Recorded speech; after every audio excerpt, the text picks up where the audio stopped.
A todos. É uma grande honra dar início a esse seminário em homenagem ao grande mestre que é o Lévi-Strauss. Só queria dizer que nós, 10 anos atrás, fizemos um seminário quando ele fez 90 anos. Estamos fazendo esse agora, ele comemora 100 anos. Se estivéssemos aqui, certamente faríamos um outro quando ele fizesse 200. Porque esse é um autor que ultrapassa qualquer data histórica. Na verdade, não estamos comemorando os 100 anos do Lévi-Strauss, estamos sim comemorando esse grande mestre. E esse evento é uma realização do Departamento de Antropologia, e assim como o Lévi-Strauss atravessa o tempo, nós resolvemos também atravessar todas as fronteiras. Estamos fazendo esse evento, inaugurando esse evento aqui no IEB. Convidamos para inaugurar esse seminário um professor que é considerado um professor da Universidade de São Paulo, que é o professor Eduardo Verde de Castro, nosso professor colaborador. Toda vez que temos bancas, ele tem que entrar com alguém da USP, embora seja da Universidade Federal do Rio de Janeiro.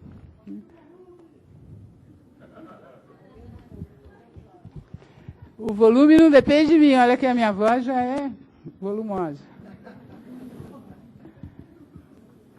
E atravessamos, então, esses espaços institucionais para celebrar aquele que é considerado francês, na verdade é belga. Também ultrapassamos todos os espaços. Quero chamar a professora Marta Amoroso para dar uns avisos, e em seguida a professora Fernanda Peixoto, que é a coordenadora desse evento que vai ter sequência até novembro. Então, Marta.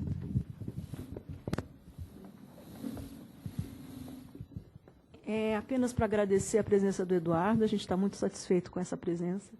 E hoje é dia de aniversário do Mário de Andrade, então é uma festa muito bonita, e o IEB está muito contente com essa presença massiva e com a presença do Eduardo especialmente. A gente está fazendo o lançamento da revista do IEB aqui hoje também, e depois teremos um coquetel e todos estão convidados. Fernanda, se quiser começar. Um revezamento, assim, Eu vou falar 2 minutos para não tomar o tempo da fala do Eduardo. Eu queria, na verdade, eu não sou a coordenadora do seminário, né?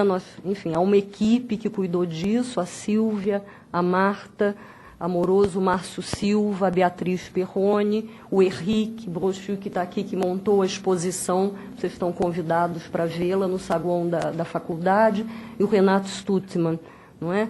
E esse ciclo envolve, na verdade, as comemorações, não é, do centenário do Lévi-Strauss e dos 75 anos da universidade. Então, eu gostaria de começar agradecendo a comissão que cuida dos festejos dos 75 anos da USP, que, na verdade, financiaram os seminários e, enfim, a exposição também, e o recital que nós faremos com leituras de trechos da obra do Lévi-Strauss no dia 27 de novembro, no Centro Maria Antônia.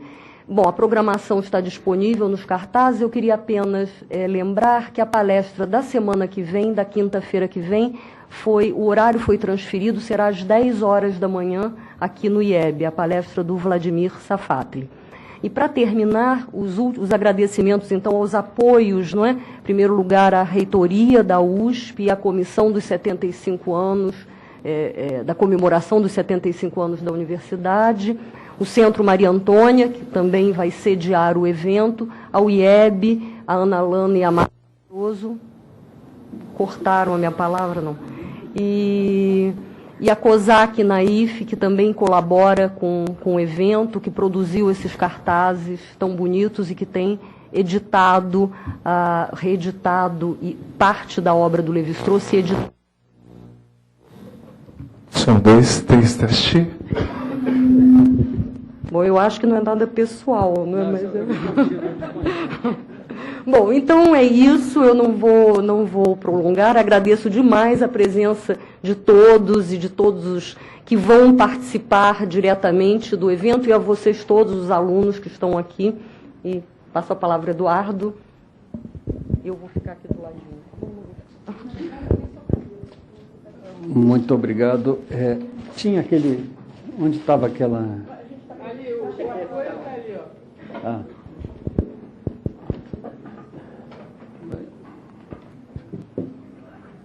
O que eu vi? Tá aqui. Ah, tá aqui.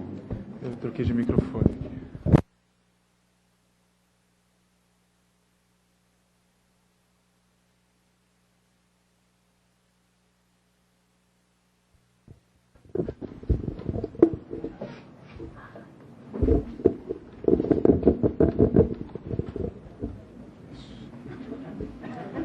Parece um encantador de serpentes aqui dentro.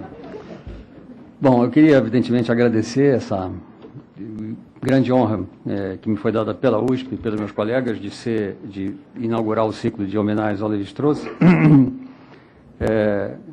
Eu acho que não é por acaso que vocês chamaram um estrangeiro para falar de um outro estrangeiro, porque eu sou carioca e, portanto, estrangeiro à USP, ainda que, como Lévi-Strauss, não tão estrangeiro assim, como disse a Silvia, porque eu descobri que eu sou membro, não posso ser membro externo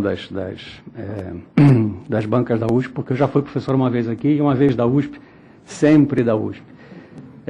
Ou seja, a USP mostra essa admirável capacidade de chamar a si, de uma maneira antropofágica, quase tudo, né? Quase tudo. Enfim, talvez com exceção do antropófago, o Oswald, que não conseguiu. Mas eu queria começar essa palestra com uma evocação pessoal. Eu vou começar essa palestra várias vezes até eu conseguir terminá-la, devo dizer. Devo dizer também que o Lévi-Strauss faz 100 anos, mas eu não tenho 100 coisas a dizer sobre ele. E tem poucas, e vou então me repetir para aqueles que já me ouviram falar de Lévi-Strauss, e por isso eu peço desculpas. Mas eu queria começar com uma evocação pessoal, dizendo que muito me honra e me comove estar aqui abrindo uma série de palestras, onde Luiz Costa Lima é um dos palestrantes. Ele que, se não foi quem trouxe Lévi-Strauss ao Brasil, foi quem trouxe, pelo menos para mim, a obra de Lévi-Strauss, introduzindo gerações de estudantes de letras e de ciências sociais, na PUC do Rio, onde eu estudava, ao estruturalismo. Sem ensinamentos de Luiz Costa Lima, e mais tarde dos discípulos de Maybury Lewis, que vieram a ser meus professores no Museu Nacional, o Roberto D'Amato e o Tony Seeger em particular, a passagem por Lévi-Strauss por São Paulo na década de 30 jamais teria chegado aos ouvidos desse carioca da década de 60 e 70. Os dois primeiros livros de antropologia que eu li, de antropologia, foram as Estruturas Elementares do Parentesco e o Cru e o Cozido, em 1970, se não me falha a memória, um curso do Luiz Costa Lima. Freud dizia que são necessários 2 acontecimentos traumáticos para desencadear a formação de uma neurose. Observação, aliás, repetida por Lévi-Strauss, evocada enigmaticamente por Lévi-Strauss para explicar a fórmula canônica do mito. Eu diria que são 2 acontecimentos traumáticos para desencadear uma neurose ou uma opção teórica. No meu caso, o mito individual do teórico, que foi os 2 livros que me transformaram em um estruturalista. A experiência de leitura do Cru e Cozido, em particular, foi decisiva para mim. Mergulhado como eu me achava na época, isso era em 69, 70, na efervescência cultural da época, na época da tropicália e da antropofagia que não é senão, lembro, uma teoria política da bricolagem cultural, época dos experimentos radicais da arte conceitual brasileira, da ascese barroca, da poesia concreta, da querela do formalismo versus o conteudismo em arte, do nacional popular, das raízes, e tendo eu, na época, tomado fervorosamente o partido tropical concreto, o partido do rizoma contra o partido da raiz, a leitura daquela série de mitos do Cru e do Cozido, daqueles mitos picarescos, pornográficos às vezes, surrealistas sempre, tropicalistas literalmente, mitos tratados de modo impavidamente algébrico por Lévi-Strauss, me oferecia à imaginação esse objeto perfeito, que creio que foi Lévi-Strauss que inventou, finalmente uma matemática rabelesiana. Descartes e Rabelais, na verdade, são os 2 polos entre os quais a obra de Lévi-Strauss se distribui: razão analítica e dialética dos orifícios, o espírito humano e os corpos ameríndios. Deleuze e Guattari escrevem maldosamente no Mille Plateau, eu creio, a seguinte frase: com o estruturalismo, dizem eles, de repente o mundo ficou mais razoável. Eu contesto essa frase, ao menos em parte. O mundo ficou mais razoável ou foi a razão que ficou mais mundana com o estruturalismo, isto é, mais popular?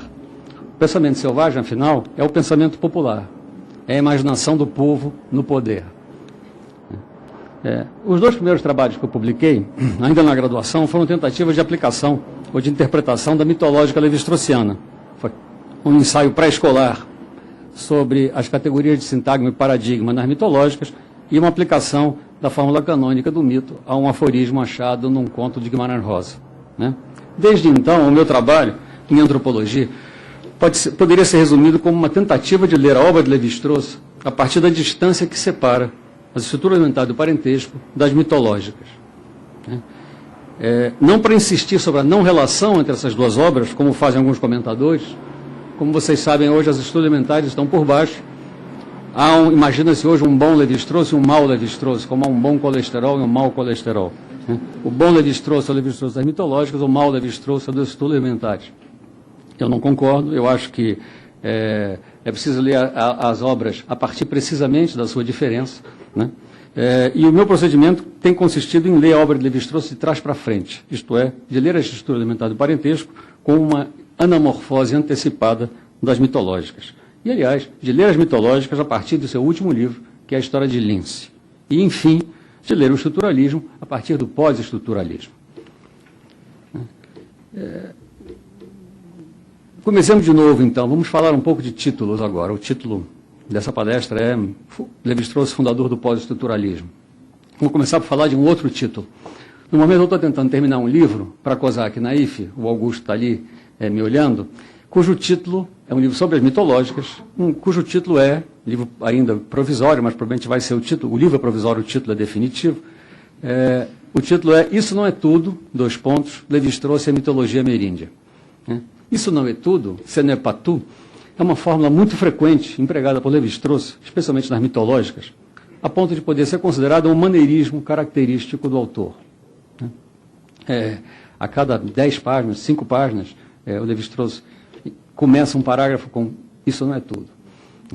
Essa pequena frase de Lévi-Strauss, eu chamo assim em homenagem à pequena frase do Vinteuil, da Recherche de Proust, essa pequena frase do Lévi-Strauss marca quase sempre o surgimento, que a gente poderia chamar prestidigitatório, mágico, de sempre mais um eixo, um outro eixo de transformação do mito, disposto de través, em diagonal, aos vários eixos que vinham até ali guiando a comparação que o Lévi-Strauss ia fazendo. Ele marca, esse ce n'est pas tout, marca a produção em pirueta, digamos assim, de uma torção suplementar completamente imprevista, que abre subitamente uma progressão que tudo parecia encaminhar para o fechamento analítico. A revelação de um vínculo adicional, implicado, obscuro, compactado no texto mítico sobre análise, que de repente se explica e se esclarece, mas ao mesmo tempo se multiplica e se difrata em perspectivas que literalmente se perdem de vista no horizonte. Na verdade, o movimento assinalado pela pequena frase de Lévi-Strauss, isto não é tudo, ocorre muito mais frequentemente que ela. A frase é opcional, mas o movimento, ao contrário, me parece absolutamente necessário, intrínseco ao procedimento levi-straussiano. Tem frase, eu comecei a puxar mais frases ao acaso, abrindo ao acaso o livro, e você encontra a cada momento frases como a demonstração pode ser levada um pouco mais longe, ou não basta dizer que para os Bororo, algo. O problema está longe de se esgotar aqui. Essas são frases que se repetem obsessivamente no livro. Todas elas variantes do isso não é tudo. Há outras variantes como mas há mais. Em suma. Ou ainda, algo muito comum, como a fórmula, a ideia de que um outro procedimento comum, que é introduzido por esse não é tudo, é o desdobramento de uma oposição ou de um conjunto simples de oposições que começam a se mostrar internamente diferenciadas. Um exemplo típico é a oposição entre o mel e o tabaco, que nós começávamos achando que opunha-se o mel, opunha-se o tabaco, e Lévi-Strauss, logo no começo do livro, página 55 do Mel e as Cinzas, diz, na verdade, as coisas são muito mais complexas. E aí você vai embora e descobre que, na verdade, existe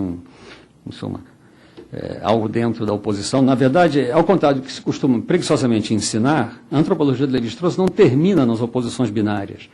Na verdade, ela começa nelas, e ela começa por complicá-las. Né? Começa por ver, por exemplo, por trás de todo 2, um 3. Né? Lembremos das estruturas em forquilha, que pontuam as mitológicas, desequilibradas, em que em A se opõe a B, mas dentro de B tem um B de tipo A e um B de tipo B. Né?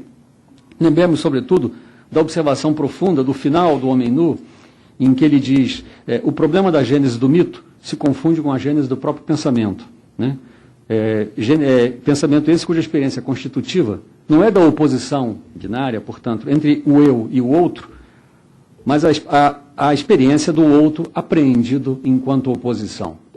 Ou seja, para cada eu existem 2 outros, digamos assim. Né? Para o nosso autor, com efeito, uma oposição binária é tudo, salvo um objeto simples, ou simplesmente duplo, ou sequer simplesmente um objeto. Talvez nem mesmo, mas aqui é possível que eu esteja indo longe demais, uma oposição. Leiam-se, de qualquer forma, as páginas soberbas da Origem das Maneiras à Mesa, ou da Oleira Ciumenta, sobre a natureza exata, ou antes, anexata, da oposição, entre aspas, entre o Sol e a Lua na mitologia ameríndia, e se terá uma ideia do que eu estou falando, quando eu digo que a oposição binária é apenas o começo de uma análise. Né? Essa pequena frase do Lévi-Strauss cumpre, na verdade, uma função conceitual fundamental, a meu ver, dentro da economia teórica do estruturalismo. Né? Ela aponta para o inacabamento perpétuo da análise estrutural. Né? E sugere as razões desse inacabamento. Né? A fractalidade e a rizomaticidade de todo objeto determinado pelo método estrutural, na medida em que esse objeto, em geral, é concebido sempre como um estado particular de um sistema de transformações cujos limites são contingentes. Né? E mais ainda, são definíveis apenas de maneira relacional. A interminabilidade, terminabilidade, o jogo de palavras é do Lévi-Strauss, né? No duplo sentido, isto é, o não ter fim e não ter término, e não ter determinação unívoca do que é um termo e uma relação, né? Do que é literal e figurativo, né? A interminabilidade da análise mítica é um princípio fundamental das mitológicas, enunciado logo na abertura do Cru e do Cozido. Um caráter aberto, intensivo, iterativo, em nebulosa, poroso, conexionista dos sistemas míticos que o autor reconstrói. Isso não é tudo, portanto, porque nada é tudo. Em nenhum momento se alcança uma totalização. Isso não é tudo. A frase supõe um conceito de estrutura e de análise estrutural que não privilegia uma vontade de fechamento, de compleição, de compacidade, não privilegia a determinação de uma combinatória exaustivamente definida a priori. Como isso não é tudo, começamos a divisar a possibilidade de um Lévi-Strauss pós-estruturalista. Mas, naturalmente, isso de fato não é tudo. A pequena frase, como uma chave que gira para os 2 lados, pode ser usada tanto para abrir o que estava fechado, como para fechar o que estava aberto. A demonstração do fechamento transformacional, da coerência e da homogeneidade dos grupos de mitos em análise, aparece repetidas vezes no decorrer das mitológicas, e atinge uma espécie de apoteose enfática no capítulo O Mito Único do Homem Nu, onde tudo se fecha. Lévi-Strauss vai insistir repetidas vezes nas mitológicas sobre o fechamento do sistema, a expressão, ele usa várias vezes, vê-se que o sistema se fecha. Né? Ele vai insistir repetidas vezes nas mitológicas sobre o fechamento do sistema que ele analisa, né? Sobre a redondez da terra da mitologia, a imagem dele. A terra é redonda, mas também é porosa, eu lembraria, é ele que diz. Né? Sobre a completude do círculo que o levou das savanas do Brasil Central às costas brumosas do estado de Washington e da Colômbia Britânica. Né? E, localmente, sobre vários fechamentos de grupos míticos menores. Né? Ou seja, ao mesmo tempo, isso não é tudo, e, ao mesmo tempo, né, a frase pode ser usada para dizer isso não é tudo, veja como o mito se fecha por mais esse outro lado. Não se abre, mas se fecha por mais esse outro lado. Seria, então, preciso insistir, nós, sobre as tensões internas ao pensamento de Lévi-Strauss relativo à mitologia americana, a saber, sobre o que nós poderíamos chamar de uma dialética da abertura e do fechamento, para usar uma expressão do Lévi-Strauss aplicada aos mitos, mas agora aplicada à sua análise, uma dialética da abertura e do fechamento analítico que caberia explorar, em suas aparentes contradições, inclusive. Né? Porque necessidade e contingência, clausura e inacabamento, estrutura e multiplicidade, nessa tripla tensão se estrutura o estruturalismo, né? Tensão que traça as linhas de divergência de sua posteridade. Né? Com essa tensão, que me levou a escolher esse outro título, o título dessa palestra, Lévi-Strauss, fundador do estruturalismo. Porque se Rousseau, no dizer de Lévi-Strauss, deve ser visto como fundador das ciências humanas, então, de Lévi-Strauss ele próprio, nós deveríamos dizer que ele não só as refundou com o estruturalismo, como as infundou virtualmente ao apontar o caminho para um pós-estruturalismo, para uma antropologia da imanência, que ele talvez não tenha chegado realmente a adentrar, né? Mas pôde mostrar o caminho. Como ele disse do moço, que ele comparou ao Moisés, que olhava a terra prometida, mas não tinha conseguido chegar, né? Alguma coisa no caminho, diz Lévi-Strauss, deve ter impedido o moço de chegar até o fim. Podemos perguntar se Lévi-Strauss também não mostrou o caminho para uma antropologia pós-estruturalista, mas, por várias razões, não quis levá-lo até o fim. No que me concerne, eu vejo a obra de Lévi-Strauss pelo lado da contingência, do inacabamento e da multiplicidade. Assim como a mitologia ameríndia, que ele soube compreender melhor que qualquer outro antropólogo, essa obra é interminável, complexa, ambígua e plural, e, portanto, sempre atual. Essa atualidade permanente da obra, sua capacidade de autodefasagem, que se vê reconhecida hoje pela canonização, segundo a fórmula consagrada na França, da publicação na Biblioteca da Pléiade, né? Como vocês sabem, Lévi-Strauss acaba de ter um conjunto de obras escolhidas, publicadas como um volume da Pléiade, né? Pléiade, cujo nome, evidentemente, abunda em ressonâncias levi-straussianas. Recordemos que a constelação epônima, as Pleiades, são um signo eminente do contínuo no pensamento ameríndio, né? Lévi-Strauss opõe Pleiades e Órion como símbolos do contínuo e do descontínuo, e vê-se então a sutileza da dupla torção que fez o grande analista da passagem do contínuo ao discreto, alguns diriam o apologista da passagem do contínuo ao discreto, ser conduzido de volta ao contínuo, né? Mas na típica marcha em espiral de toda a transformação mítica, há um contínuo segundo, um contínuo que a gente diria sobrenatural, mais do que natural, um contínuo cuja indiferenciação interna, né? Porque a Pleiade você tem séculos, línguas, gêneros, autores, os mais diversos, dispostos numa série mal e mal diferenciada por uma ligeira diferença de cor nas capas de cada século, né? nas suas capas de couro fino, em que você tem um cromatismo muito, muito suave, uma espécie de pele de uma cobra, de uma serpente mitológica que foi dividida e transformada naqueles livros, né? Esse contínuo é um contínuo cuja diferenciação interna só faz destacá-lo mais claramente no vasto céu anônimo e noturno da história, né? Aqueles que entram na Pleiade chegam ao panteão francês. E, mais uma vez, isso não é tudo. Honra suprema, essa ascensão de Lévi-Strauss ao contínuo se fez em vida, no ano mesmo do seu centenário, que ora celebramos.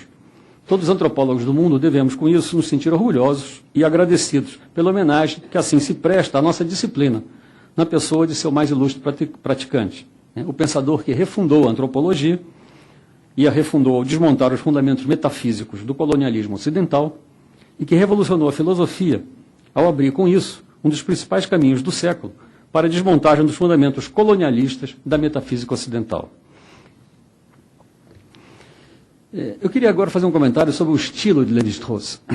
Longe de ser o pensador unilateral e monolítico, que é normalmente apresentado pelo que eu chamaria de legenda negra do estruturalismo, né, disseminada tanto pelas esquerdas quanto pelos pós-modernistas, né, de um pensador cuja obra poderia ser resumida, é assim a impressão que se tem, é assim que se ensina muitas vezes, é um pensador cuja obra poderia ser resumida em uns poucos soundbites conceituais próprios para saciar intelectos inapetentes, né. A personagem teórica e estilística do Lévi-Strauss revela, ao contrário, um caráter fortemente paradoxal, ambivalente e desconcertante, né? Ora austero e cauteloso, abstrato, frio, glacial mesmo, é um adjetivo que já havia aplicado ao Lévi-Strauss, né? Ora, ao contrário, temerário, flamejante, gálico, lépido, né? Apaixonado em suas iras e fulminações, né? Ele detesta a música serial, a pintura abstrata, o nouveau roman, ele é apaixonadamente reacionário às vezes, né? Abundante nas boutades e nas fórmulas lapidares, né? Autor de demonstrações magicamente brilhantes, mas que por vezes não resiste ele a acrescentar suplementos fortemente inconvincentes, capazes de levantar a sobrancelha do mais bem disposto leitor, né? Nem sempre o isso não é tudo, diga-se de passagem, melhora o argumento, né? Amante das grandes abstrações geométricas, mas também dos detalhes concretos das expressões populares, né? Descartes e Rabelais, como eu lembrava, combinando os gostos pela matesis e pela aistesis, né? Praticante de um classicismo da forma e de um modernismo do método, né? Opositor radical das explicações pela afetividade em nome do intelecto, mas ao mesmo tempo profeta de um intelectualismo que só se pode chamar de apaixonado, né? Ora severo censor da sujeitolatria ocidental, ora personalidade melindrosa e autocomentador incansável, né? Dizendo execrar os seus livros, né? Dizendo excretar os seus livros, né? E se separar emocionalmente deles. Ele diz que ele, uma vez que escreveu, não se lembra mais do que escreveu, mas dotado de uma prodigiosa memória para tudo que escrevera décadas antes, né? E insistente, aliás, na continuidade rigorosa, a expressão é dele, de seu programa, desde as estudos elementares até as mitológicas, né? Antipático às filosofices alheias e às cabriolas metafísicas em que abundam os seus conterrâneos, severo em seu juízo sobre a filosofia em geral, mas arriscando-se frequentemente em arrojados sobrevoos filosóficos e em grandiosas conclusões metafísicas. De resto, ele, do outro lado do Canal da Mancha, é visto como completamente gálico, como um Parisian radical, como qualquer desses outros, de que ele diz que não tem nada em comum, como Derrida, etc. Né? Ora, desfazendo do mito, como um discurso que nada diz, que nada ensina, que nada explica. Ora, ao contrário, louvando o pensamento selvagem por sua antecipação da ciência e por sua presciência da inanidade do contraste entre sensibilidade e inteligência, né? Tido por inimigo da história e, ao mesmo tempo, obcecado por ela, né? Por seu caráter irredutivelmente contingente e evenemencial, né? Dizendo-se temperamente inclinado a privilegiar as contemplações das ilhotas de ordem que flutuam na sopa empírica e aleatória da história, né? Mas dotado, ao mesmo tempo, de um excelente ouvido para a entropia, né? E de um olhar de lince para as assimetrias e desequilíbrios que constituem a substância mesma do real, enfim, e por aí afora. Parte dessas contradições, entre aspas, são meras ilusões superficiais, eu diria, traduzindo, na verdade, um projeto intelectual onde essas oposições estão ali exatamente para serem transcendidas, né? Mas outras, ao contrário, me parece que produzem tensões persistentes na obra de Lévi-Strauss e deveriam ser desenvolvidas pela sua posteridade, né? Em certo plano, ou em última análise, essas contradições, entre aspas, são constitutivas da obra de todo grande criador, artista ou pensador, né? Grandeza que se manifesta na simultaneidade, como se conhece todo grande artista ou pensador, de um imenso orgulho e de uma infinita modéstia, né? No caso de Lévi-Strauss, de todo artista, o orgulho de não ser um sujeito, né? Ou seja, o criador não como um sujeito ou substância, mas como pura relação, como intermediário, veículo, laço, mediador, transmissor. O estruturalismo, teoria da relação, é no mesmo passo uma teoria da criação. Influência do surrealismo. Sabe-se que o conceito de bricolagem, que define multiplamente a antropologia para Lévi-Strauss, é ao mesmo tempo o método do seu objeto e o objeto do seu método, né? Sabe-se que esse conceito prático, deve a Max Ernst e ao convívio de Lévi-Strauss com os surrealistas, né?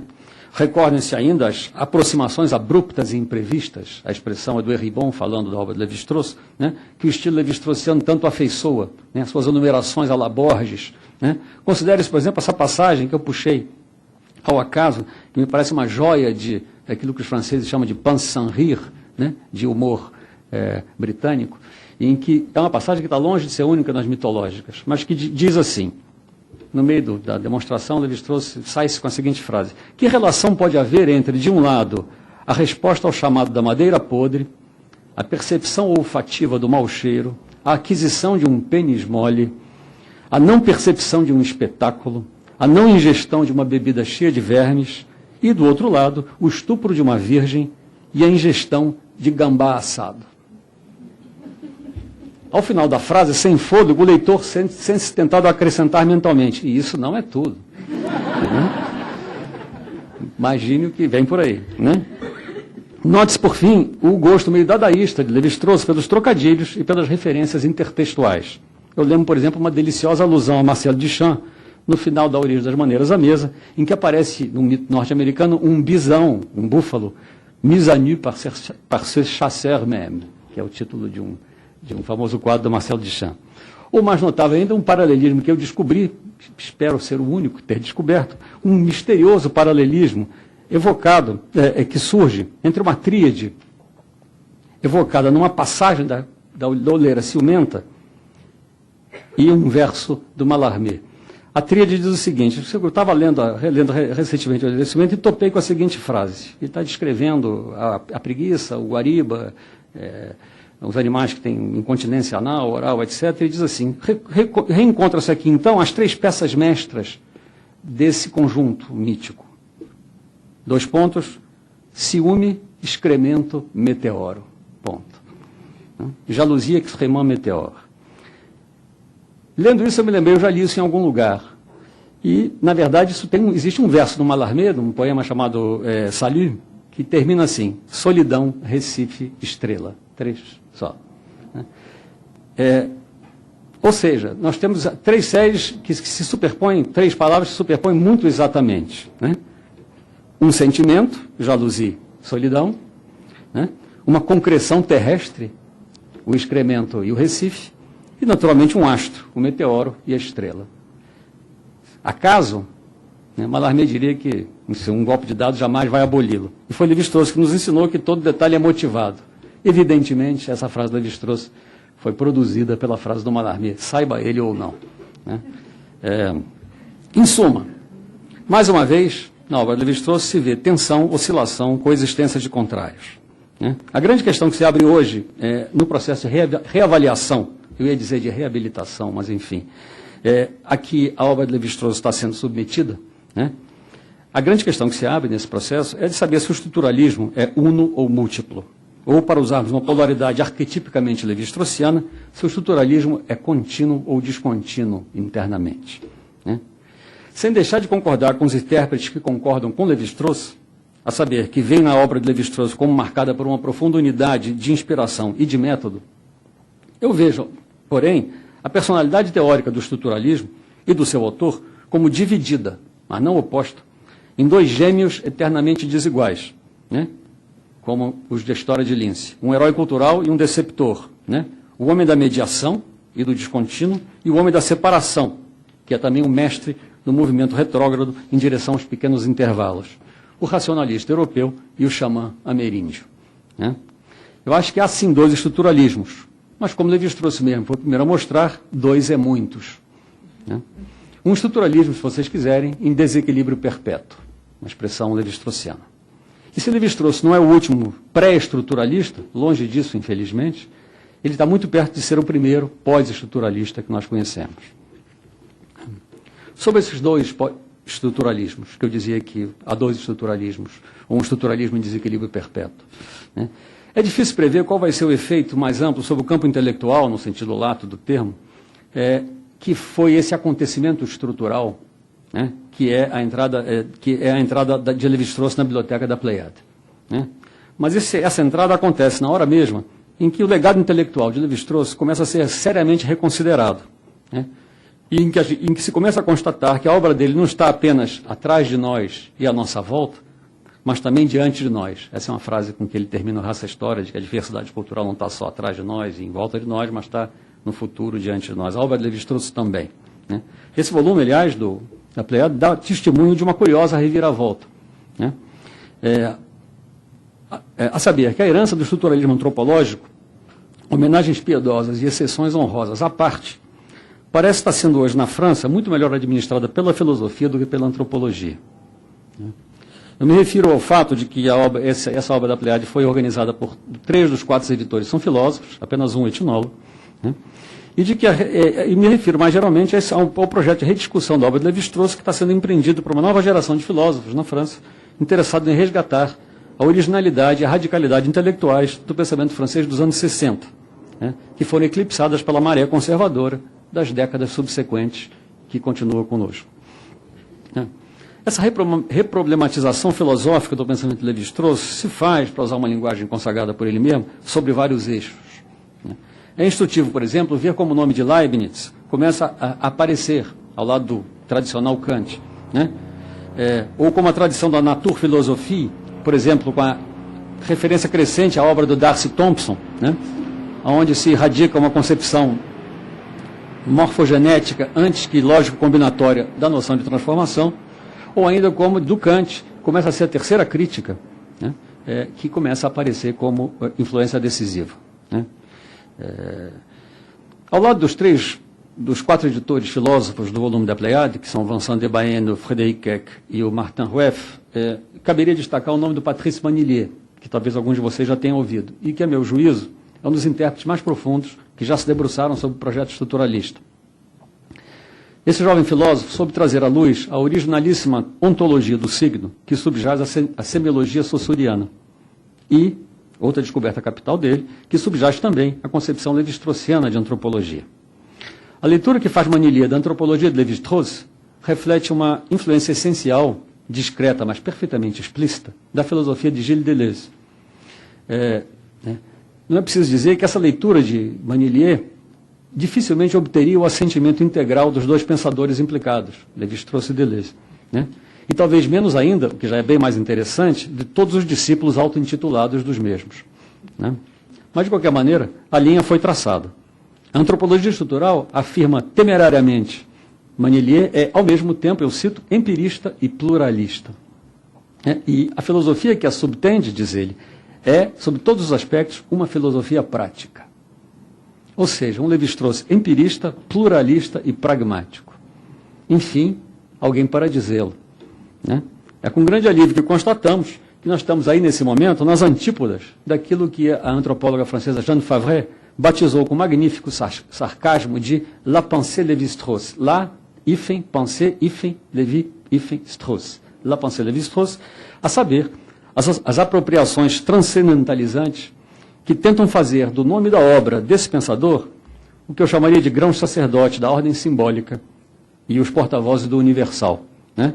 E que recentemente, na França, andaram posando de censores das leis da República, por conta de seu suposto deles, censores, acesso privilegiado às leis da natureza humana, que teriam sido reveladas pelo pai do estruturalismo. Para dar nome aos bois, eu estou me referindo a Marc Auger, François Héritier, Maurice Godelier, Pierre Legendre e outros menos votados, que se pronunciaram contra o projeto de lei relativo à união civil de pessoas de mesmo sexo, condenando-as em termos apocalípticos, dizendo que a união civil de pessoas de mesmo sexo violava os princípios da antropologia estrutural.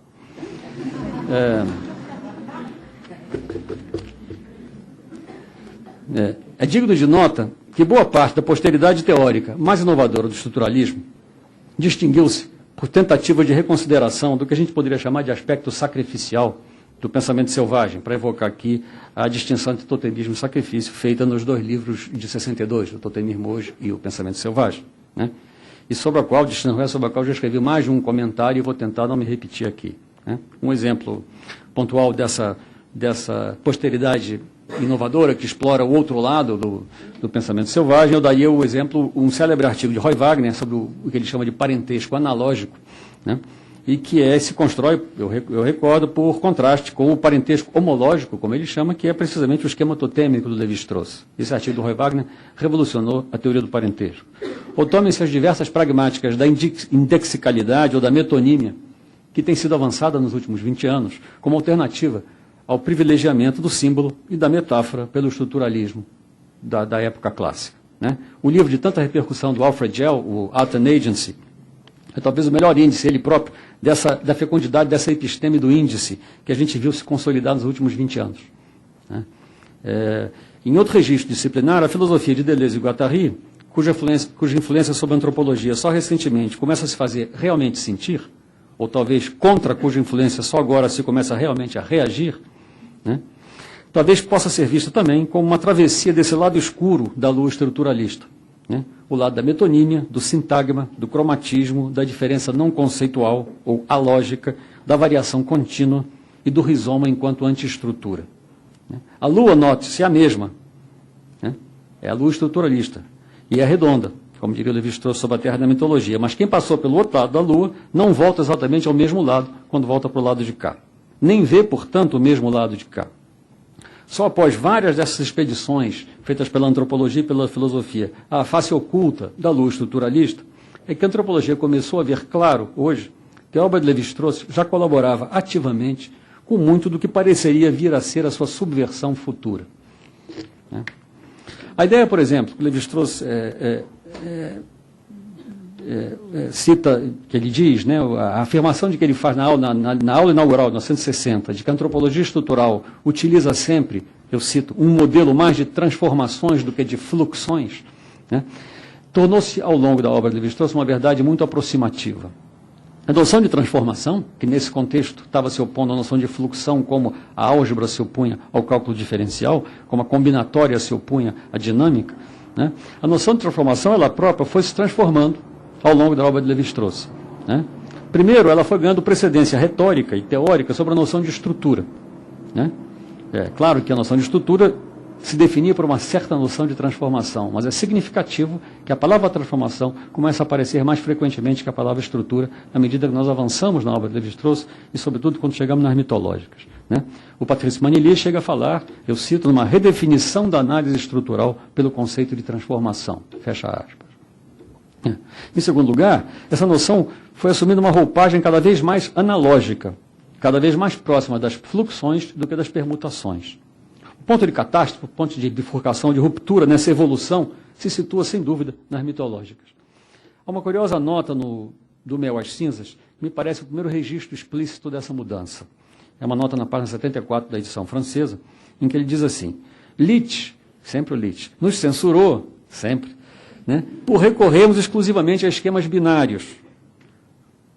Como se a própria noção de transformação, que tomamos, aliás, emprestada de Darcy Thompson, e que utilizamos tão constantemente, não pertencesse inteiramente ao domínio da analogia, diz Lévi-Strauss. Uma afirmação interessante, né? De que o Licht nos censurou por recorrermos a esquemas binários, quando, na verdade, a noção de transformação nunca teve a ver com esquemas binários, ela era inteiramente analógica, contínua, portanto, né? E nada a ver com esquemas binários, permutacionais, combinatórios, etc. No livro Entrevista que ele faz com Didier Ribon, o ponto é reafirmado pelo Lévi-Strauss. A noção de transformação, diz ele, não lhe vem nem da lógica, nem da linguística. Nem fica a questão da matemática de Bourbaki, né? Mas sim, diz ele, do grande naturalista Darcy Thompson, e através dele, de Goethe e de Dürer, em suma, da tradição da filosofia natural alemã, romântica, né? A noção é estética e dinâmica, nesse momento, não é mais lógica nem algébrica, né? Com isso, né, a oposição clássica, em Lévi-Strauss, entre certos paradigmas conceituais centrais, como totemismo, mito e descontinuidade de um lado, e sacrifício, rito e continuidade do outro, se torna algo fluida e instável, né? A linha de corte para Lévi-Strauss, em certo momento, vai passar para ele próprio, entre a álgebra finitária do parentesco e a forma intensiva do mito. Eu cito a entrevista dele com Henri Bon. Ele diz assim: o problema colocado nas estruturas elementares do parentesco dizia respeito diretamente à álgebra e à teoria dos grupos de substituição. Os problemas colocados pela mitologia, ao contrário, parecem indissociáveis das formas estéticas que os objetivam. Ora, estas formas pertencem ao mesmo tempo ao contínuo e ao descontínuo. Lévi-Strauss se refere, então, logo a seguir a esse comentário, de que a estrutura elementar do parentesco se remetia à álgebra, mas as mitológicas têm algo a mais, algo diferente, e esse algo tem a ver com a estética, e tem a ver com a forma, e tem a ver com um contínuo, né? Ele se refere, então, nesse momento, à teoria das catástrofes, de René Thon, que foi, como vocês sabem, aplicadamente aplicada ao estruturalismo por Jean Petitot, um filósofo de formação matemática, e cujo papel nessa segunda fase da obra de Lévi-Strauss seria comparável, mutatis mutandis, proporções guardadas, ao do matemático bourbaquista André Weil, na fase das estruturas elementares do parentesco. A teoria das catástrofes, continua Lévi-Strauss na passagem acima, permitiria superar a antinomia entre o contínuo e o descontínuo, oferecendo-se, portanto, como uma matemática adequada ao mito. Bom, essa é uma longa história que nos levaria a certas leituras atuais do estruturalismo, de corte mais formalista, no bom e no mau sentido da palavra, como as praticadas pelo Skubla, Jean Petitot, o Hamburger, o Devaux, o Pierre Marandat, entre outros, né? Um artigo de Mauro Almeida, aqui presente, recentemente publicado num livro sobre Lévi-Strauss, diagnostica com muita precisão alguns dos problemas envolvidos nessas leituras, o que me dispensa de fazer um comentário aqui, para o qual não teria nem tempo, espaço e muito menos competência. Permito-me, então, me remeter a vocês a esse artigo brilhante do Mauro sobre essas leituras matemáticas do estruturalismo.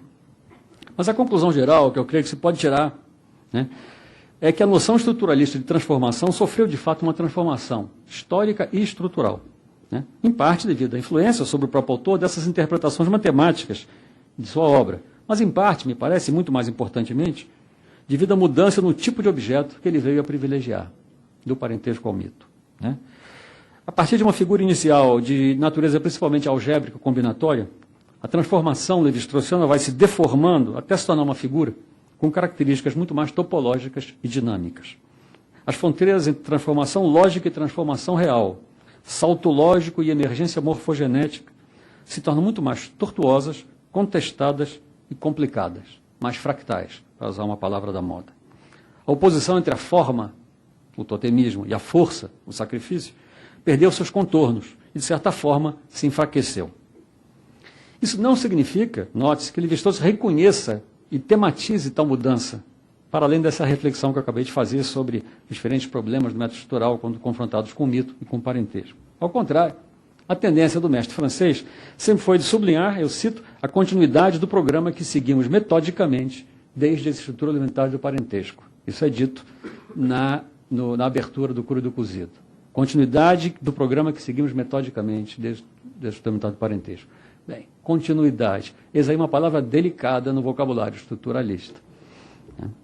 Lévi-Strauss tem, obviamente, razão, né? Seria um pouco ridículo querer corrigi-lo a respeito de si mesmo, né? Como fazem alguns de seus comentadores mais ciosos, né? Mas a insistência do mestre francês na unidade de inspiração da sua obra não nos dispensa de propor, como bons estruturalistas, uma leitura descontinuista dessa obra. Afinal, né? Essas descontinuidades, que me parecem existir no programa estruturalista, no projeto estruturalista, podem ser situadas em dois planos, né? Um plano diacrônico, né? Com a ideia de que a obra levi-straussiana conhece grandes fases ou momentos. E um plano sincrônico, com a ideia de que ela enuncia um discurso duplo, ela descreve um duplo movimento. Me parece que o modo de articular essas duas descontinuidades é observar que as fases da obra se distinguem pela importância atribuída em cada uma delas, em cada uma das fases, a um dos dois movimentos que se opõem contrapontisticamente ao longo de toda a obra. Duas fases, dois movimentos. O que distingue uma fase da outra é precisamente a importância atribuída a cada um desses dois movimentos. Vamos começar pelo eixo diacrônico, as fases. E vamos começar dizendo que o estruturalismo seria, a rigor, como o totemismo. Ele nunca existiu, né? Ou, mais precisamente, como o totemismo, o seu modo de existência, não é o modo de existência das substâncias, mas das diferenças. No caso, uma diferença entre a primeira fase da obra, marcada pelas estruturas elementares do parentesco, né?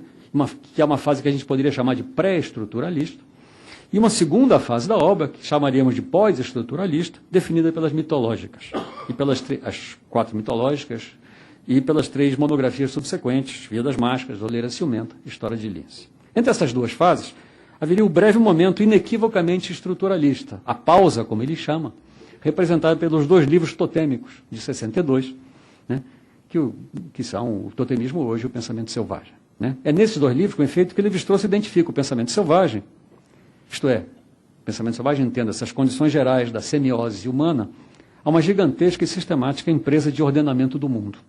E promove o totemismo de emblema antigo da irracionalidade primitiva a modelo mesmo de toda atividade racional. Né? É para essa fase que eu diria que se aplica o juízo maldoso de Deleuze-Guattari, que com o estruturalismo, de repente, o mundo ficou mais razoável. Né? A noção de que as estruturas elementares de parentesco são um livro pré-estruturalista deve ser entendida, por suposto, em relação às obras posteriores de Lévi-Strauss, e não ao trabalho de algum outro antropólogo. Né? E mesmo assim deve ser entendida como uma boa pitada de sal. Né? De qualquer modo, eu penso que autores como David Schneider e Louis Dumont tinham razão quando classificavam a obra de 1949, a estrutura elementar do parentesco, de pré-estruturalista. Né? Uma vez organizada como essa obra está em torno das duas grandes dicotomias fundacionais das ciências humanas. Né? Indivíduo e sociedade, de um lado, né? Problema da integração e da totalização social, e natureza e cultura, do outro. O problema do instinto e da instituição humanos. São os dois grandes problemas que organizam o livro, as duas grandes dicotomias que organizam o livro. Indivíduo e sociedade e natureza e cultura. Durkheim e Boas, se vocês quiserem. Né? Ou, se quiserem, as luzes e o romantismo. Ou ainda, Hobbes e Herder. E no meio, o trickster Rousseau ali, confundindo um pouco as coisas. Né? A gente conhece o enredo dessa mitologia histórica da disciplina, a eterna oscilação entre iluminismo e romantismo, né? Em suma, Hobbes e Herder, etc. Né? Um problema de Lévi-Strauss no estudo do parentesco, efetivamente, é o problema antropológico por excelência, no sentido ruim, pejorativo da palavra, a saber, o problema da hominização enquanto humanização. né? A emergência da síntese da cultura como transcendência da natureza. Né? E sabemos também que o grupo, expressão que Lévi-Strauss usa frequentemente, né? O grupo, né? Isto é, a sociedade, com S maiúsculo, se mantém firmemente como sujeito transcendental e como causa final de todos os fenômenos analisados nesse livro. Né? Isso, é claro, até os capítulos finais desse livro, quando, como sublinha mais uma vez Manilier, tudo parece subitamente se dissolver na contingência mais absoluta. Eu cito a passagem de Lévi-Strauss, em que diz assim, na conclusão do instrumental do parentesco: as múltiplas regras que interditam ou prescrevem certos tipos de cônjuges e a proibição do incesto que resume todas essas regras esclarecem-se a partir do momento em que se põe, né, que é preciso que a sociedade exista, seja, soit. Né? Todas essas regras, né, se esclarecem a partir do momento em que nós pomos que é preciso que a sociedade exista. Mas a sociedade teria podido não existir, diz ele. Termina a citação. E segue-se aí o grandioso desenvolvimento final do livro, onde se estabelece ao mesmo tempo, né, onde Lévi-Strauss estabelece ao mesmo tempo que a sociedade é coextensiva ao pensamento simbólico, e não a sua causa ou razão de ser, né, que a sociologia do parentesco é um ramo da semiologia, né, e que toda a ordem humana traz dentro de si um permanente impulso de contra-ordem. Né. Esse é o desenvolvimento final do instrumental do parentesco. Né. Esses acordes conclusivos desse livro identificam o que eu chamo de segunda voz do discurso antropológico de Lévi-Strauss. Né. Marcam aquela descontinuidade interna ou aquela discordância sincrônica que me parece marcar o estruturalismo. Nas instrumentais do parentesco, essa segunda voz ainda soa abafada, ainda que seja ela que soe no final do livro. Né? Nas mitológicas, tudo muda. Né? A noção de sociedade perde os seus contornos, que nunca haviam sido muito nítidos, para começar. Né? Ela perde seus contornos em favor de um foco da tetralogia nas transformações narrativas intersocietárias. Né? O que interessa a Lévi-Strauss são a relação entre mitos de sociedades diferentes. Né? A oposição à natureza e cultura deixa de ser uma condição antropológica universal, que ela era na instrumental do parentesco, para se transformar definitivamente em um tema mítico, interno ao pensamento indígena. Né? Com isso, Lévi-Strauss completa o que eu chamaria de trajetória melancólica, né? Que transforma a oposição à natureza e cultura de dualismo objetivo em antinomia subjetiva e de condição vital em maldição fatal. Né? Como veremos a seguir. Né?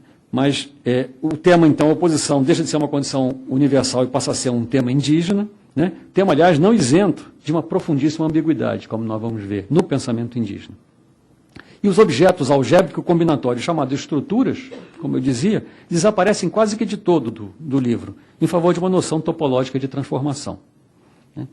E ainda que Lévi-Strauss observe várias vezes, como eu disse no começo dessa minha fala aqui, que os mitos que ele analisa formam um sistema fechado, eu diria, na verdade, ele forma uma quantidade de sistemas fechados, eu diria mesmo um número indefinido, isto é, aberto de sistemas fechados.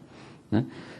As relações que constituem as narrativas ameríndias, apesar disso, né, muito longe de formarem totalidades combinatórias em distribuição lógica discreta, em variação concomitante e tensão dialética com as realidades socioetnográficas, como alguns intérpretes quiseram fazê-las significar, elas, ao contrário, exemplificam, nas mitológicas, a um ponto que eu poderia chamar de exemplaridade, os princípios que os teóricos por excelência do pós-estruturalismo, Gilles Deleuze e Félix Guattari, vão contrapor aos modelos estruturais os princípios de conexão e heterogeneidade, de multiplicidade, ruptura significante e cartografia. Todos esses princípios podem ser examinados em vivo nas análises das mitológicas. Não é preciso ler o mito Platô para chegar lá.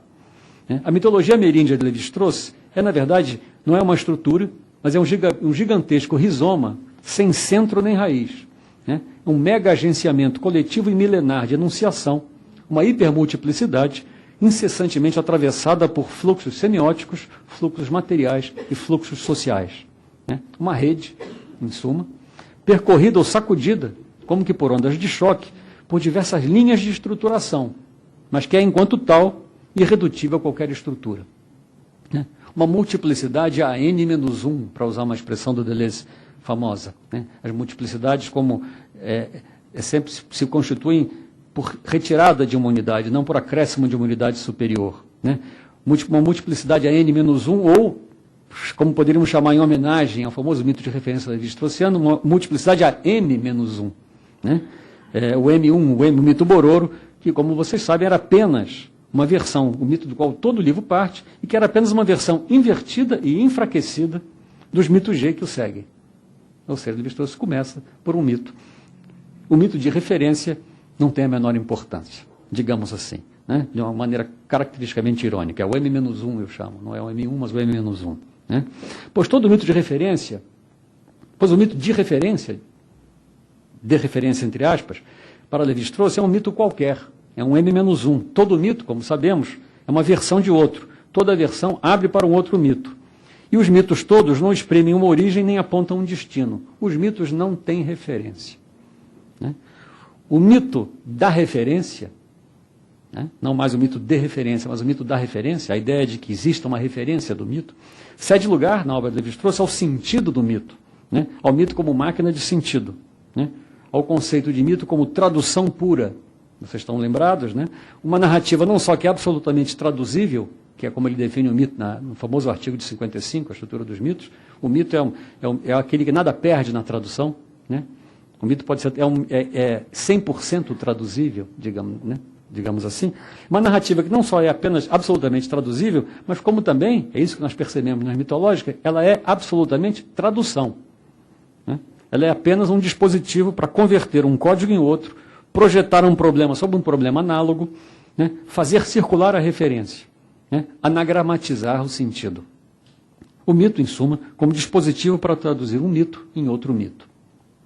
Esse é o significado da célebre e controvertida expressão: os mitos se pensam entre si. Né?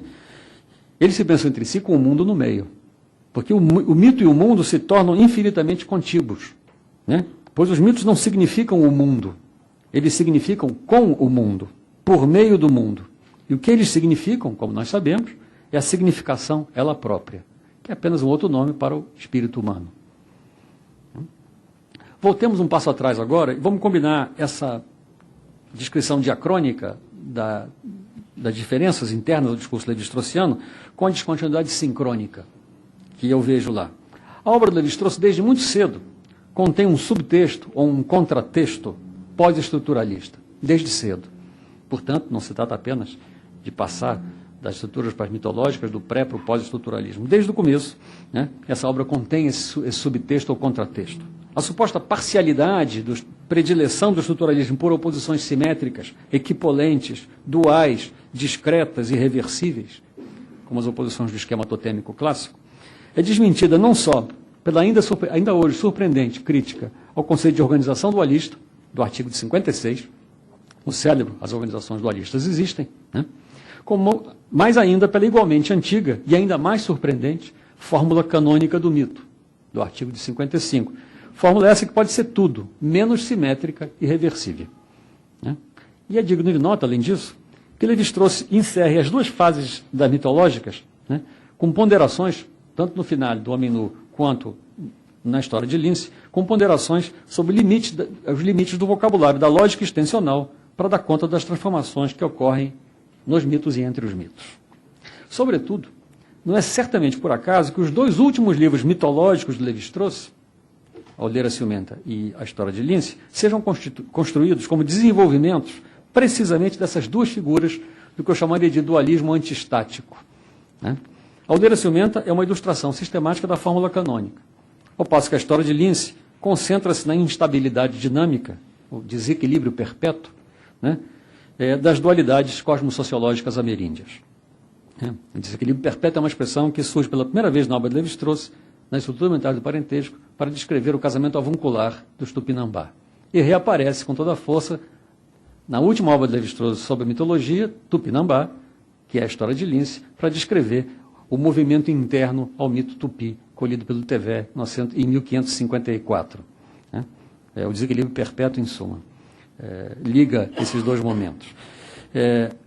Ou seja, isso me faz supor que nós estamos, na verdade, diante de uma única macroestrutura virtual, dentro da conceitualidade levi-straussiana, macroestrutura essa da qual a fórmula canônica, que pré-desconstrói, digamos assim, o analogismo totêmico do tipo A está para B como C está para D, do totemismo hoje, e o dualismo dinâmico de História de Lince, que corrói a paridade estática das oposições binárias, visto que se trata de um dualismo em desequilíbrio perpétuo.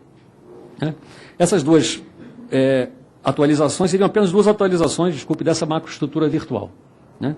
Com a fórmula canônica, como vocês sabem, em lugar de uma oposição simples entre metaforicidade totêmica e metonimicidade sacrificial, que estrutura o pensamento selvagem, nós nos instalamos imediatamente na equivalência entre uma relação metafórica e uma relação metonímica.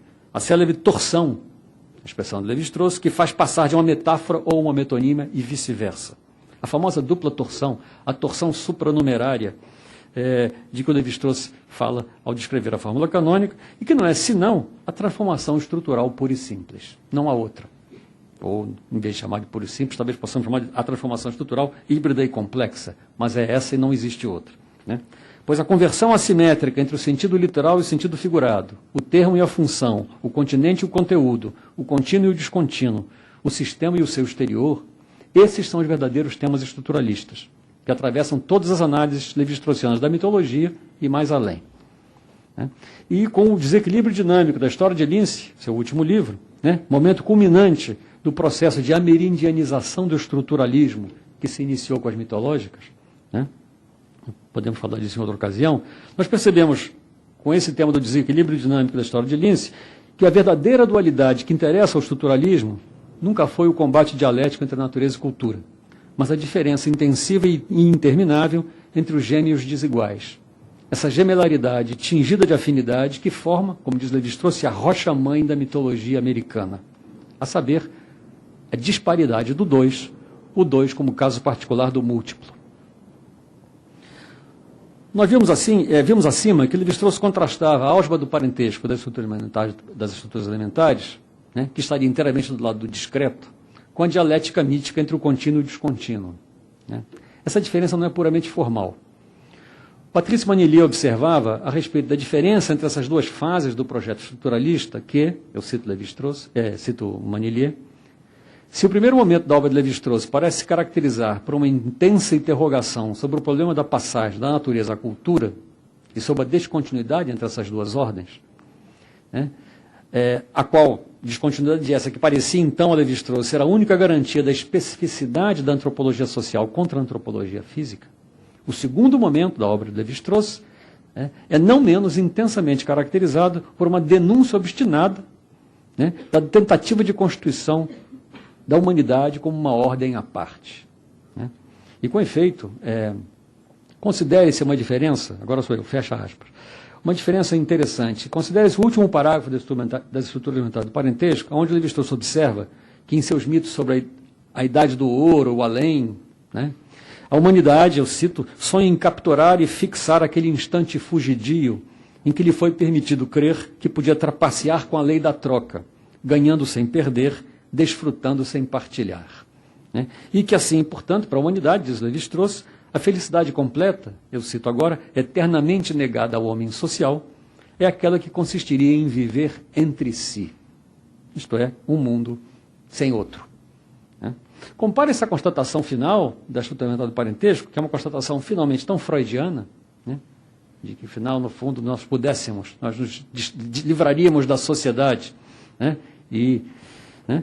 Essa constatação, compare-se ela com outra passagem muito citada da obra de Lévi-Strauss, que está na entrevista que ele faz com Eribon, onde ele define o mito da seguinte maneira. O mito, se você perguntar, o Eribon pergunta o que é um mito. Lévi-Strauss responde, se você perguntasse o que é um mito a um índio americano, né, a chance seria uma grande de que a resposta fosse: um mito é uma história do tempo em que os humanos e os animais não se distinguiam entre si. E ele acrescenta, né, Lévi-Strauss acrescenta que a humanidade, na verdade, jamais conseguiu se conformar, se resignar diante da falta de acesso comunicativo às outras espécies do planeta. E que o mito dá testemunho desse inconformismo da humanidade de estar só no mundo, de não conseguir entender os animais, digamos. Né? Vejam bem, então, que a nostalgia de uma comunicação originária entre todas as espécies, que o Lévi-Strauss evoca nesse momento, isto é, essa continuidade interespecífica, não é exatamente a mesma coisa que aquela nostalgia da vida entre si, responsável pela fantasia do incesto póstumo, que ele evocava no final da estrutura elementar do parentesco, a saber, precisamente, uma descontinuidade intraespecífica. né? Um mundo onde cada família está fechada. Agora, o mundo mítico é um mundo onde a espécie está aberta. Nós saímos, né? Muito ao contrário, uma coisa é o contrário da outra, né? Mudou a ênfase.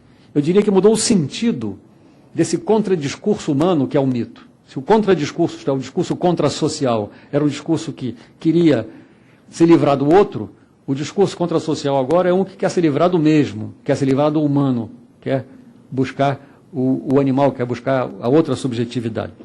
Eu diria que essa mudança é que a segunda voz do discurso antropológico do estruturalismo começa a soar mais alto nesse momento, né? O segundo discurso do estruturalismo sobe à superfície, né? Essa discordância ou tensão criativa entre o que a gente poderia chamar de dois estruturalismos, né? Me parece internalizada de modo especialmente sofisticado nas mitológicas, né? Pois ali não é apenas a forma estética da mitologia que se mostra um misto de contínuo e descontínuo, como Lévi-Strauss disse, né? Mas é o próprio conteúdo filosófico dessa mitologia que se mostra assim, né? E de resto, como poderia um estruturalista separar a forma de conteúdo, não é mesmo? Eu creio, enfim, para concluir, que o ponto não foi suficientemente notado. As mitológicas são um pouco mais do que uma empresa centrada no, eu cito, estudo das representações míticas da passagem da natureza à cultura, que é como Lévi-Strauss define modestamente a sua obra monumental. É apenas um estudo das representações míticas americanas da passagem da natureza à cultura, né? Pois esses estudos, as mitológicas, longe de descreverem uma passagem clara e unívoca, né, obrigou, ao contrário, Lévi-Strauss a cartografar um labirinto de caminhos tortuosos e equívocos, de vias transversas, becos estreitos e impasses obscuros, né? A autoestrada de mão única entre natureza e cultura não passa, em certo sentido, da primeira metade do Cru e do Cozido, né? Dali para frente, os 7 livros da série completa se mostram fascinados pelas mitologias da ambiguidade, a Mel e as Cinzas, pelas mitologias das fluxões, origem dos modos à mesa, a expressão é dele, né? Pelos percursos regressivos, pelas marchas retrógradas da cultura-natureza, pelas zonas de compenetração entre essas duas ordens, natureza e cultura, pelos pequenos intervalos, pelas periodicidades curtas, pelas repetições rapsódicas, pelos modelos analógicos, pelas deformações contínuas, pelos desequilíbrios perpétuos, pelos dualismos que se desdobram em semitriadismos e explodem inesperadamente em uma multiplicidade de eixos transversais de transformação. Enfim, lembrem-se do mel e da sedução sexual, do cromatismo e do veneno, da lua e da androginia, da algazarra e do fedor, dos eclipses da garrafa de Klein, das melancias demoníacas, né? Enfim, dir-se-ia que o conteúdo da mitologia ameríndia consiste em uma negação do próprio impulso gerador do mito, na medida em que essa mitologia pensa ativamente e contempla nostalgicamente um contínuo cuja negação é, no entender de Lévi-Strauss, a condição fundamental do próprio pensamento. Chamo a sua atenção aqui para um parágrafo situado já no apagar das luzes do Homem Nu, página 448, da edição francesa. A propósito do mito norte-americano sobre a conquista do fogo celeste, mito que envolve o uso de uma escada de flechas que se rompe e interrompe para sempre a comunicação entre o céu e a terra, o autor observa, o mesmo autor, eu recordo, que começava o Cru e o Cozido com o elogio do discreto, com o elogio do enriquecimento lógico efetuado pela redução dos contínuos primordiais, que é como ele começa o interlúdio do discreto, uma das primeiras sessões do Cru e do Cozido. Esse mesmo autor agora, no final do Homem Nu, conclui da seguinte forma a análise desse mito da subida ao céu e da ruptura da escada de flechas. Não se deve esquecer, estou citando, que esses atos não reversíveis de mediação acarretam pesadas contrapartidas. 2 pontos. Empobrecimento quantitativo da ordem natural. Na duração, pelo termo curto atribuído à vida humana. No espaço, pela diminuição do número de espécies animais. Ele está fazendo uma análise, referindo-se ao mito, né? E empobrecimento qualitativo também, visto que, por ter conquistado o fogo, o Pica-Pau, é um personagem do mito, perde a maior parte de sua veste de plumas rubras, e, em troca, se o mel adquire um peitoral vermelho, é sob a forma de uma lesão anatômica subsequente ao seu fracasso no decorrer da mesma missão. Em suma, ele conclui, seja por destruição de uma harmonia primitiva, seja pela introdução de afastamentos diferenciais que a alteram, o acesso da humanidade à cultura se acompanha no plano da natureza, de uma espécie de degradação que a faz passar do contínuo ao discreto.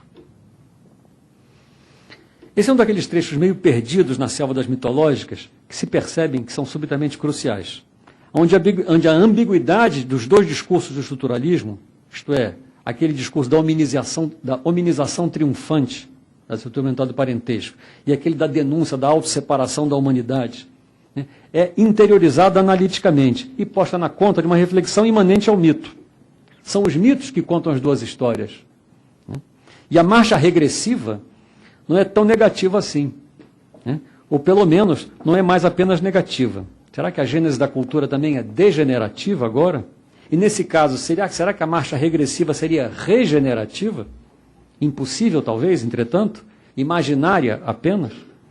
O fato é que há momentos em que a nostalgia do contínuo aparece para Lévi-Strauss como sintoma de uma doença real provocada pela proliferação descontrolada do descontínuo, digamos assim. Isto é, e não apenas com mera fantasia ou liberdade imaginária. Estamos falando, evidentemente, do que a gente poderia chamar de aquecimento global da história. O fim das histórias frias, que é o fim da natureza ao mesmo tempo. Concluo perguntando, isso evidentemente é uma passagem que ecoa a famosa moral dos mitos do final da Origem das Maneiras à Mesa, que está no quadro da exposição fotográfica. Em suma, de que nesse século em que o homem teima em destruir inumeráveis formas de vida, o humanismo bem ordenado não começa por si mesmo, mas começa pelo, como é que ele diz? O humanismo bem ordenado não começa por si mesmo. Ele deveria colocar o mundo antes da vida, a vida antes do homem, o respeito pelos outros seres antes do amor próprio, etc. Né? Em suma, uma lição de o que a gente poderia chamar, de maneira deliberadamente paradoxal, de humanismo não antropocêntrico. Né?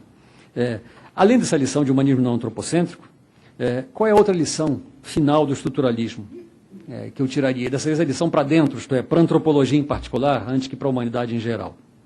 Eu entendo que essa lição foi dada desde muito cedo na obra de Lévi-Strauss. A primeira definição de antropologia que o Lévi-Strauss dá, em 1954, se eu não estou enganado, está no Antropologia Estrutural, diz assim: a antropologia procura elaborar a ciência social do observado. Ponto. Em outras palavras, Lévi-Strauss está dizendo, ou eu estou ouvindo, né, que as teorias antropológicas são versões das práticas de conhecimento ou dos modos de descrição nativos, dispondo-se em continuidade com as pragmáticas intelectuais dos coletivos que nós estudamos. Todo modelo é modelo de algum nativo. E todo modelo, naturalmente, será modelo para algum antropólogo. Né? Anos depois dessa definição concisa, a antropologia é a ciência que procura elaborar a ciência social do observado, quase ia dizer, a teoria da prática. Né? Anos depois dessa definição concisa, Lévi-Strauss vai famosamente definir as mitológicas como um mito da mitologia. Todos estão lembrados. Né? Eu acho que é preciso tomar essa afirmação de que as mitológicas são apenas um mito da mitologia em toda a sua radicalidade. Né? As mitológicas são, de fato, uma transformação estrutural do pensamento ameríndio.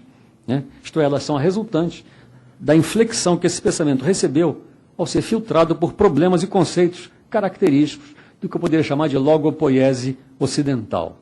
Os temas do mesmo e do outro, do contínuo e do discreto, do sensível e do inteligível, do vivido e do pensado, da natureza e da cultura. Né? Temas esses que são, naturalmente, próprios da mitologia ocidental, ou da logomitologia ocidental. Né? As mitológicas são a transformação do pensamento ameríndio à medida que ele é filtrado por essa outra mitologia, né? Num que eu chamo de um movimento de equivocação controlada, né? Em equilíbrio instável, sempre ameaçado fecundamente pela traição e pela corrupção. Né? Abro um parênteses para dizer que o Henri Lefebvre, um geógrafo marxista, escreveu um curioso artigo crítico sobre Lévi-Strauss anos atrás, falando num novo eleatismo. Né? Eu diria que não há nada de novo nesse eleatismo de Lévi-Strauss, é o mesmo eleatismo, é o velho eleatismo, porque a mitologia estrutural é filha do casamento entre a conceitualidade grega e a narratividade ameríndia e vice-versa. Né? Sob certos aspectos, sob aspectos cruciais, as mitológicas são apenas um capítulo recente da longa história dos paradoxos de Zenão, né? E de sua perene capacidade de desestabilizar a razão. Né?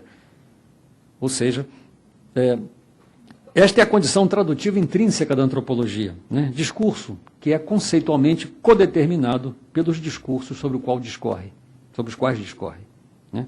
É por isso que é tão pouco avisado, tão pouco interessante separar a antropologia de Lévi-Strauss de suas condições de constituição, no contato com a linguística de Saussure ou com a morfologia do Darcy Thompson, quanto seria de separá-lo da experiência formativa dele no campo e nas bibliotecas junto aos povos ameríndios. Os alicerces ameríndios do estruturalismo, para falar como Anne-Christine Taylor, não podem ser ignorados sem que percamos com isso uma dimensão vital de compreensão da obra inteira de Lévi-Strauss. Isso não significa, de forma alguma, eu gostaria de insistir, que nós devamos restringir a validade dos problemas e dos conceitos propostos por Lévi-Strauss a uma área cultural, né, por vasta que ela seja, a América, né, mas ainda exatamente o contrário. Né. Eu vejo a obra de Lévi-Strauss como um momento em que o pensamento ameríndio emite o seu lance de dados, para falar como Mallarmé, ultrapassando o seu próprio contexto e se mostrando capaz de dar a pensar a outrem, isto é, a todo aquele que, persa ou francês, se dispõe a pensar sem mais. Enfim, eu entendo que o estruturalismo está muito longe de ter tido todas as suas potencialidades analíticas esgotadas e que a fase das leituras brutalmente simplificadoras da obra levi-straussiana, simplificação dialeticamente necessária, sem dúvida, para o prodigioso florescimento de novos temas e problemas na antropologia dos últimos 30 anos, né, que essa fase se aproxima do fim. Né, após a recauchutagem do evolucionismo pela psicoantropologia cognitiva, essa ciência perpetuamente promissora. Né, após a ressurgência do difusionismo, com a crítica da invenção da tradição, que todos conhecem. Depois da volta do funcionalismo, com a economia política da globalização, talvez tenha chegado a hora de desesquecer de recomplicar, ou como dizia Litt, de repensar o estruturalismo, a ciência social do observado. Sem mais. Obrigado.